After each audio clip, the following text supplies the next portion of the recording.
ಓಂ ಗುರುಭ್ಯೋ ನಮಃ. ಎಲ್ಲ ನನ್ನ ಜ್ಯೋತಿಷ್ಯ ಬಾಂಧವರಿಗೂ ಈ ಜ್ಯೋತಿಷ್ಯ ಜ್ಞಾನವಾಣಿಯ ಈ ಚಾನೆಲ್ ಮುಖಾಂತರ ಎಲ್ಲರಿಗೂ ಸ್ವಾಗತವನ್ನು ಬಯಸ್ತೇನೆ. ಎಲ್ಲರಿಗೂ ನನ್ನ ನಮಸ್ಕಾರವನ್ನು ಹೇಳ್ತೇನೆ. ಇವತ್ತು ಉಚ್ಚ ಗುರುವಿನ ಗೋಚಾರ ಫಲ ಯಾವ ರೀತಿ ತುಲಾ ಲಗ್ನ ಮತ್ತೆ ವೃಶ್ಚಿಕ ಲಗ್ನಕ್ಕೆ ಇರುತ್ತೆ, ಅಥವಾ ವೃಶ್ಚಿಕ ಲಗ್ನ ಅಥವಾ ವೃಶ್ಚಿಕ ರಾಶಿ ಅಥವಾ ತುಲಾ ಲಗ್ನ ಅಥವಾ ತುಲಾ ರಾಶಿ ಅವ್ರಿಗೆ ಯಾವ ರೀತಿ ಈ ಗೋಚಾರ ಗುರುವಿನ ಫಲ ಹೆಂಗಿರುತ್ತೆ ಅಂತ ಇದರಲ್ಲಿ ನಾವು ನೋಡೋಣ. ಮೊದಲು ಈ ತುಲಾ ಲಗ್ನಕ್ಕೆ ನಾವು ಮಾತಾಡೋಣ. ತುಲಾ ಲಗ್ನ ಅಥವಾ ತುಲಾ ರಾಶಿ ಇದೇ ಲಗ್ನನೇ ಅಂತ ಹೇಳಿ. ತುಲಾ ಲಗ್ನ ಅಥವಾ ರಾಶಿ. ತುಲಾ ಲಗ್ನ ಅಥವಾ ತುಲಾ ರಾಶಿ ಅವರಿಗೆ ಈ ಗುರುವು 3-6ರ ಅಧಿಪತಿಯಾಗಿ 10ನೇ ಮನೆಯಲ್ಲಿ ಸಂಚಾರ ಮಾಡ್ತಾ ಇದ್ದಾರೆ. ಸೊ ಈ ಲಗ್ನಕ್ಕೆ 3-6ರ ಅಧಿಪತಿಯಾಗಿ ಫಂಕ್ಷನಲ್ ಮೆಲಿಫಿಕ್ ಆಗಿರುವಂತಹ ಗುರು ದಶಮ ಸ್ಥಾನದಲ್ಲಿ ಉಚ್ಚನಾಗಿ ಸಂಚಾರ ಮಾಡುವಾಗ ಅತ್ಯಂತ ಪರಿಶ್ರಮವನ್ನು ನೀಡ್ತಾನೆ.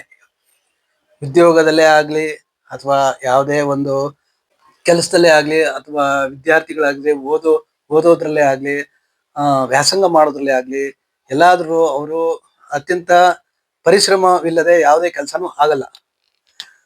ಇನ್ನೊಂದು ಇಲ್ಲಿ ಏನಪ್ಪಾ ಅಂದ್ರೆ, ಇಲ್ಲಿ ಈ ತುಲಾ ರಾಶಿಯಿಂದ 3ನೇ ಮನೆ ಮತ್ತು 6, 3, 6, 10 ಇಲ್ಲಿ 3, 6, 10 10ನೇ ಮನೆ ಆಕ್ಟಿವ್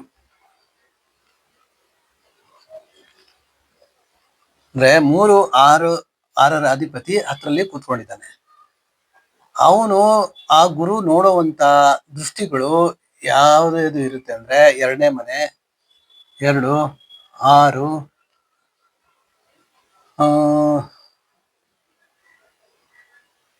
ಗುರುವಿನ 2ನೇ ಮನೆ ಮತ್ತೆ 4ನೇ ಮನೆ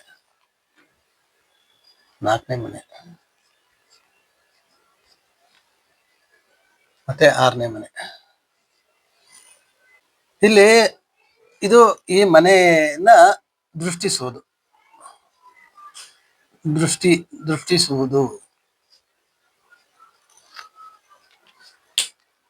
ಇಲ್ಲಿ ಈ ಗುರು ಇಲ್ಲಿ 3-6ರ ಅಧಿಪತಿಯಾಗಿ 10ರಲ್ಲಿ ಇದ್ದು, ಇಲ್ಲಿ ಗುರು 2ನೇ ಮನೆಯನ್ನ ನೋಡುವಾಗ 2ನೇ ಮನೆ ಮತ್ತೆ 4ನೇ ಮನೆ ಮತ್ತೆ 6ನೇ ಮನೆ ಅಂದ್ರೆ 2, 6, 10 2, 6, 10 2, 6, 10 ಇದು ಅರ್ಥ ತ್ರಿಕೋಣಗಳು ಇಲ್ಲಿ ಆಕ್ಟಿವ್ ಆಯ್ತು. ಈ ರೀತಿ ಇದ್ದಾಗ ಇವರು ಯಾವುದೇ ಒಂದು ಕೆಲಸ ಕಾರ್ಯ ಇರ್ಲಿ, ಯಾವುದೇ ಒಂದು ವ್ಯಾಸಂಗ ಇರ್ಲಿ, ಏನೇ ಆದ್ರೂ ಈ ತುಲಾ ರಾಶಿಯವರಿಗೆ ಈ ಗುರುವಿನ ಗೋಚಾರ ಅತ್ಯಂತ ಶುಭಕಾರಿ ಆಗಲ್ಲ. ಅಲ್ಲೂ ಅವರು ಆ ಶುಭ ಫಲಗಳನ್ನ ಕೊಡ್ಬೇಕಂದ್ರೆ ಇವರು ಅತ್ಯಂತ ಪರಿಶ್ರಮದಿಂದ ಎಫರ್ಟ್ಸ್ ಹಾಕಿ ಅದರಲ್ಲಿ ಸಕ್ಸಸ್ ಕಾಣ್ಬೇಕಾಗಿ ಹೊರತು ಇವ್ರಿಗೆ ಯಾವುದು ಸಲೀಸಾಗಿ ಯಾವುದು ಸಿಗೋದಿಲ್ಲ. ಪರಿಶ್ರಮವಿಲ್ಲದೆ ಯಾವುದು ಸಿಗೋದಿಲ್ಲ. ಇದು ಇನ್ನೊಂದು, ಇವರು ಈ 2, 6, 10 ಇದು ಅರ್ಧ ತ್ರಿಕೋಣಗಳು ಇದು ಆಕ್ಟಿವೇಟ್ ಆಗಿ ಅರ್ಧ ತ್ರಿಕೋಣಗಳೇ ಆಕ್ಟಿವ್ ಆಗಿ ಈ ಫಂಕ್ಷನಲ್ ಮೆಲಿಫಿಕ್ ಪ್ಲಾನೆಟ್ ಆಗಿರೋದ್ರಿಂದ ಇವರು ಈ ಧನ ಸಂಪಾದನೆ ಮಾಡ್ಬೇಕಂದ್ರೆ, ಇದ್ರಲ್ಲಿ ಏನಾದ್ರೂ ಒಂದು ದುಡ್ಡು ಕಾಸು ಏನೋ ಸಂಪಾದನೆ ಮಾಡ್ಬೇಕಂದ್ರೂ ಇವರು ಕಷ್ಟಪಟ್ಟೆ ಇವರು ದುಡಿಬೇಕು, ಕಷ್ಟಪಟ್ಟೆ ಇವರು ಏನಾದ್ರೂ ಸಾಧನೆ ಮಾಡ್ಬೇಕು. ಇವ್ರಿಗೆ ಯಾವುದೇ ರೀತಿ ಸುಲಭವಾಗಿ ಯಾವುದು ಇವ್ರಿಗೆ ಸಿಗುವಂತದ್ದಲ್ಲ. ಆದ್ರಿಂದ ಈ ತುಲಾ ರಾಶಿ ಅಥವಾ ತುಲಾ ಲಗ್ನದವರಿಗೆ ಈ ಗುರುವಿನ ಗೋಚಾರ ಅಷ್ಟೊಂದು ಶುಭಕಾರಿ ಅಲ್ಲ. ಪರಿಶ್ರಮವಿಲ್ಲದೆ ಇವರು ಯಾವುದೇ ಒಂದು ಸಕ್ಸಸ್ ಕಾಣಕ್ಕೂ ಆಗಲ್ಲ. ಆದ್ರೆ ಇಲ್ಲಿ ಏನಪ್ಪಾ ಅಂದ್ರೆ, ಇಲ್ಲಿ ಗುರುವಿನ ದೃಷ್ಟಿ ಸಪ್ತಮ ದೃಷ್ಟಿ 4ನೇ ಮನೆಗೆ ಬೀಳೋದ್ರಿಂದ 4ನೇ ಮನೆ ಅಧಿಪತಿ ಅಲ್ಲಿಂದ 3ರಲ್ಲಿ ಇರೋದ್ರಿಂದ ನೋಡಿ, ಅಲ್ಲೂ ಅಷ್ಟೇ 4ನೇ ಮನೆ ಅಧಿಪತಿ ಅಲ್ಲಿಂದ 3ರಲ್ಲಿ ಸಂಚಾರ ಮಾಡ್ತಾರಿಂದ ಅಲ್ಲೂ ಎಫರ್ಟ್ಸ್ ಪ್ರಯತ್ನ ನೋಡಿ. 3ನೇ ಮನೆ ಅಂದ್ರೆ ಪ್ರಯತ್ನನೇ.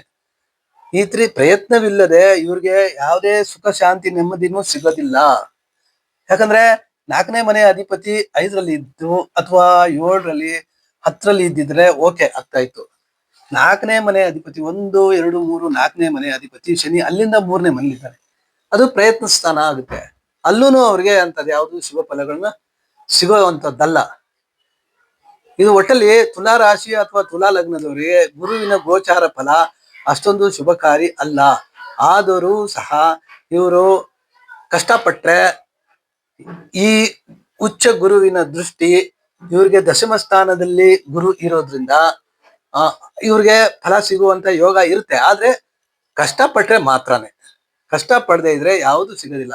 ವಿದ್ಯೆಯಲ್ಲೂ ಅಷ್ಟೇ, ವಿದ್ಯೆ ಏನಾದ್ರೂ ವಿದ್ಯೆಯಲ್ಲಿ ವ್ಯಾಸಂಗ ಮಾಡ್ತಾ ಇದ್ರೆ ಈ primary, high school, college, higher education ಏನೇ ಮಾಡ್ತಾ ಇದ್ರು ಇವರು ಈ ಒಂದು ವರ್ಷ ಅವರು ಕಠಿಣ ಪರಿಶ್ರಮದಿಂದಾನೇ ಅವರು ಸಾಧಿಸ್ಬೇಕೇ ವಿನಃ ಸುಲಭವಾಗಿ ಯಾವುದು ಇವರಿಗೆ ದಕ್ಕದಿಲ್ಲ. ಇಷ್ಟು ಈ ತುಲಾ ರಾಶಿ ಅಥವಾ ತುಲಾ ಲಗ್ನದ ಫಲಾಫಲಗಳನ್ನ ನಾವು ನೋಡಬಹುದಾಗಿದೆ.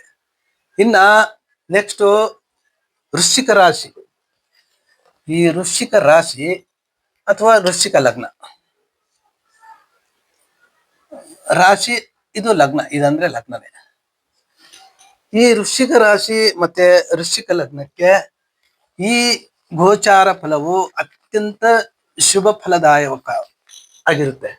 ಯಾಕಪ್ಪ ಅಂದ್ರೆ ಇಲ್ಲಿ ಗುರು ಬಂದು 2, 5ರ ಅಧಿಪತಿ, 2, 5ರ ಅಧಿಪತಿಯಾಗಿ ಅಲ್ಲಿಂದ ಅವರು 9ನೇ ಮನೆಯಲ್ಲಿ ಸ್ಥಿತರಾಗಿದ್ದಾರೆ. ಈ ವೃಶ್ಚಿಕ ರಾಶಿ ಅಥವಾ ವೃಶ್ಚಿಕ ಲಗ್ನದವರಿಗೆ ಈ 12 ರಾಶಿ ಅಥವಾ ಲಗ್ನದವರಿಗೆ ಏನು ಫಲಾಫಲಗಳನ್ನು ನಾವು ನೋಡ್ಬೋದು, ಆದ್ರಿಂದ ಇನ್ನ ಒಂದ್ ಪಟ್ಟು ಜಾಸ್ತಿನೇ ಅಂತ ನಾವು ಹೇಳ್ಬೋದು ಶುಭ ಫಲದಲ್ಲಿ. ಯಾಕಪ್ಪ ಅಂದ್ರೆ ದ್ವಿತೀಯ ಪಂಚಮಾಧಿಪತಿಯಾದ ಗುರುವು ಶುಭ ಸ್ಥಾನಾಧಿಪತಿಯಾಗಿ ಅಲ್ಲಿಂದ ನವಮ ಸ್ಥಾನದಲ್ಲಿ ಗುರು ನೋಡಿ, ಈ ಕಾಲಪುರುಷನ ನವಮ ಸ್ಥಾನದ ಅಧಿಪತಿನೇ ಗುರುನೇ ಆಗಿದ್ದಾನೆ. ಇಲ್ಲಿಂದ ಭಾಗ್ಯಸ್ಥಾನದಲ್ಲಿ ಭಾಗ್ಯಾಧಿಪತಿ ಅಂದ್ರೆ ಕಾಲಪುರುಷನ ಭಾಗ್ಯಾಧಿಪತಿ ಅಲ್ಲಿ ಸಂಚಾರ ಮಾಡುವಾಗ, ಉಚ್ಚನಾಗಿ ಸಂಚಾರ ಮಾಡುವಾಗ ಇವ್ರಿಗೆ ಈ ವರ್ಷ ಬಂಪರ್ ಪ್ರೈಸ್, ಬಂಪರ್ ಲಾಟ್ರಿ ಅಂತಾನೆ ಹೇಳ್ಬೋದು.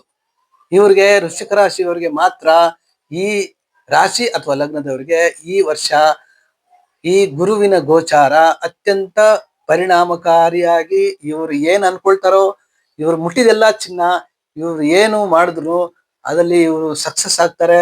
ವಿದ್ಯೆಯಲ್ಲೂ ಸಕ್ಸಸ್ ಆಗ್ತಾರೆ, ಮತ್ತೆ ನೇಮ್ ಅಂಡ್ ಫೇಮ್ ಅಲ್ಲೂ ಸಕ್ಸಸ್ ಆಗ್ತಾರೆ. ಯಾಕಂದ್ರೆ ಪಂಚಮ ಸ್ಥಾನನೇ ನೇಮ್ ಅಂಡ್ ಫೇಮ್ ಅಂತ ಹೇಳ್ತೀವಿ. ಅಲ್ಲಿಂದ ನವಮ ಸ್ಥಾನ ಬಂದು ಧರ್ಮಸ್ಥಾನ ಆಗುತ್ತೆ. ಧರ್ಮ ಕಾರ್ಯದಲ್ಲೂ ಇವರು ನಿರತರಾಗಿರ್ತಾರೆ, ಒಳ್ಳೇದನ್ನೇ ಮಾಡ್ತಾರೆ. ದೂರದ ಪ್ರಯಾಣಗಳನ್ನ ಇವ್ರು ಕೈಗೊಳ್ತಾರೆ. ಯಾಕಂದ್ರೆ ನವಮ ಸ್ಥಾನದಲ್ಲಿ ಪಂಚಮ ನೋಡಿ, ಇಲ್ಲಿ ಪಂಚಮಾಧಿಪತಿ ಪಂಚಮದಿಂದ ಪಂಚಮದಲ್ಲಿದ್ದಾನೆ. ಅಂದ್ರೆ ಈ ರಾಶಿ ಅಥವಾ ಲಗ್ನದವರು ಹೈಯರ್ ಎಜುಕೇಶನ್ ಹೋದ್ರು ಅವರು ಡಿಸ್ಟಿಂಕ್ಷನ್ ನಲ್ಲಿ ಪಾಸ್ ಆಗ್ತಾರೆ ಅಂತ ಹೇಳ್ಬೋದು. ಒಳ್ಳೆ ವಿದ್ಯೆ ಬುದ್ಧಿ ಏನೇ ಒಂದಿದ್ರು, ಎಜುಕೇಶನ್ ಇರ್ಲಿ, ಕೆಲಸದಲ್ಲೇ ಇರ್ಲಿ, ಅಥವಾ ನೇಮ್ ಅಂಡ್ ಫೇಮ್ ಅಲ್ಲೇ ಇರ್ಲಿ, ಓವರ್ ಆಲ್ ಎಲ್ಲಾ ಒಂದು ವಿಭಾಗದಲ್ಲೂ, ಎಲ್ಲಾ ಒಂದು ವಿಷಯದಲ್ಲೂ ಇವರಿಗೆ ಬಂಪರ್ ಪ್ರೈಸ್ ಈ ವರ್ಷ ಇರುತ್ತೆ ಅಂತ ನಾವು ಖಡಾಖಂಡಿತವಾಗಿ ಹೇಳ್ಬೋದು. ಮತ್ತೆ ಇವರು ನವಮ ಸ್ಥಾನದಲ್ಲಿ ಗುರು ಸಂಚಾರ, ಉಚ್ಚನಾಗಿ ಗುರು ಸಂಚಾರ ಮಾಡುವಾಗ ಇವರು ದೂರದ ಪ್ರಯಾಣವನ್ನು ಇವರು ಕೈಗೊಳ್ತಾರೆ. ಈ ವರ್ಷವಿಡೀ ಅವರು ಅಲ್ಲಿ ಇಲ್ಲಿ ಪ್ರಯಾಣನೇ ಮಾಡ್ತಾರೆ. ಆ ಪ್ರಯಾಣ ಮಾಡಿದ್ರು ಇವ್ರಿಗೆ ಒಳ್ಳೆ ವಿದ್ಯೆನೂ ಇರುತ್ತೆ, ಒಳ್ಳೆ ನೇಮ್ ಅಂಡ್ ಫೇಮು ಇರುತ್ತೆ. ಓವರ್ ಆಲ್ ಈ ರಾಶಿಯವರಿಗೆ ಅಥವಾ ಈ ಲಗ್ನದವರಿಗೆ ಅತ್ಯಂತ ಶುಭಕರ ಅಂತ ಹೇಳೋದ್ರಲ್ಲಿ ಎರಡು ಮಾತಿಲ್ಲ. ಈ ಫಲಾಫಲಗಳು ಇದೇ ರೀತಿ ಇರುತ್ತೆ ಅಂತ ಹೇಳ್ತಾ ಈ ವಿಡಿಯೋ ನಾನು ಮುಗಿಸ್ತಾ ಇದ್ದೀನಿ. ಈ ವಿಡಿಯೋ ಇಷ್ಟವಾಗಿದ್ದಲ್ಲಿ ಲೈಕ್ ಮಾಡಿ, ಶೇರ್ ಮಾಡಿ, ಸಬ್ಸ್ಕ್ರೈಬ್ ಮಾಡಿ ಅಂತ ಹೇಳ್ತಾ, ಮತ್ತೆ ಏನಾದ್ರೂ ಒಂದು ಸಮಸ್ಯೆ ಇದ್ರೆ ಗೋಚಾರದಲ್ಲೇ ಇರ್ಲಿ ಅಥವಾ ಜನ್ಮ ಜಾತಕದಲ್ಲೇ ಇರ್ಲಿ, ಏನಾದ್ರೂ ಒಂದು ಯಾವುದೇ ಒಂದು ಸಮಸ್ಯೆ ಇದ್ರು ಈ ನಂಬರ್ಗೆ ಫೋನ್ ಮಾಡಿ ನಮ್ಮನ್ನ ಕಾಂಟ್ಯಾಕ್ಟ್ ಮಾಡಿ ಸಲಹೆ ಸೂಚನೆಗಳನ್ನು ಪಡೆಯಬಹುದಾಗಿದೆ ಅಂತ ಹೇಳ್ತಾ ಈ ವಿಡಿಯೋನ ಮುಗಿಸ್ತಾ ಇದ್ದೀನಿ. ಜೈ ಶ್ರೀ ಕೃಷ್ಣ.